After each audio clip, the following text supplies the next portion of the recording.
Voilà, si vous êtes un peu limite, what's this? It's a box.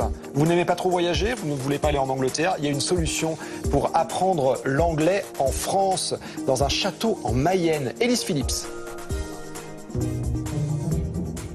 Dans ce château du 19e siècle, seule la langue de Shakespeare est autorisée.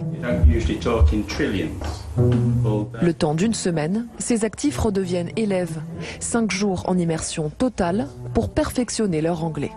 On passe des heures et des heures à apprendre l'anglais avec une intensivité assez rare. C'est-à-dire qu'on commence très tôt le matin, on finit très tard le soir. C'est non-stop. Chaque semaine, 2 petits groupes se partagent les lieux. Toutes les activités sont en anglais, même les repas. Au-dessus de leur tête, les tableaux d'époque écoutent leurs conversations.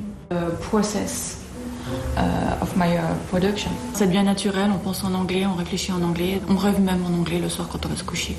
À la tête du Château des Langues, Aude et Thibault le marié. Mère et fils gèrent ensemble l'entreprise et la propriété héritée il y a plus d'un siècle. 3 000 € le stage d'une semaine, l'argent sert à entretenir et rénover le château. On est un petit peu l'archétype des propriétaires de châteaux contemporains, des gens qui héritent d'un patrimoine, et c'est génial, mais qui hélas n'ont pas les revenus pour l'entretenir de façon spontanée. Mes parents ont créé Château des Langues et ont donc réussi, grâce à cette activité, à pouvoir générer de la valeur qui repasse directement dans le château. Depuis ses débuts en 1983, le Château des Langues a accueilli plusieurs milliers d'élèves.